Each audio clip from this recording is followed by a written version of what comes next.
वाढदिवसाचा अनाठायी खर्च टाळून विद्यार्थ्यांना पौष्टिक आहाराचे वाटप। दुर्वा सावंतच्या वाढदिवसानिमित्त केंद्रीय विद्या मंदिरातील विद्यार्थ्यांना अंडी व केळी। सलग दुसऱ्या वर्षी विद्यार्थ्यांच्या हिताचा उपक्रम।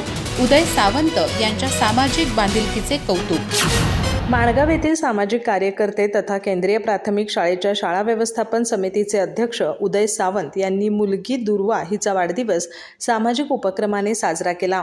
जिल्हा परिषद केंद्रीय विद्या मंदिर माणगाव येथील सर्व विद्यार्थ्यांना अंडी आणि केळी या पौष्टिक आहाराचं वाटप करण्यात आलं। विद्यार्थ्यांच्या आरोग्याची आणि पोषणाची गरज लक्षात घेऊन राबवलेल्या या उपक्रमाचं शाळेत कौतुक झालं। वाढदिवसाचा अनाठायी खर्च टाळून विद्यार्थ्यांच्या हितासाठी योगदान देण्याची सावंत यांची भूमिका या उपक्रमातून अधोरेखित झाली। उदय सावंत यांनी गेल्या वर्षीही दुर्वाच्या वाढदिवसानिमित्त शाळेतील सर्व विद्यार्थ्यांना ओळखपत्रे उपलब्ध करून दिली होती।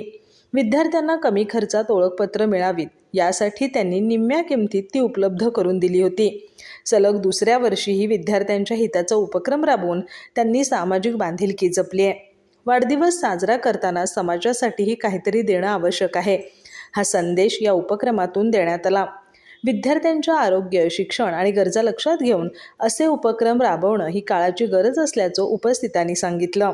यावेळी मुख्याध्यापक नंदकुमार होणगेकर, अप्पा रेडेकर, मंगल नौकुडकर, संध्या घोळसे, वंदना बेनके, शाळा व्यवस्थापन समितीचे माजी अध्यक्ष सुशांत नौकुडकर, सामाजिक कार्यकर्ते राजू सावंत, सुहास कांबळे, आदिनाथ बेनके, श्रवणकुमार मठपती, प्रतीक सावंत यांच्यासह शिक्षक, विद्यार्थी आणि मान्यवर उपस्थित होते। अधिक माहिती आणि ताज्या घडामोडींसाठी आजच आमचे चॅनल सबस्क्राइब करा।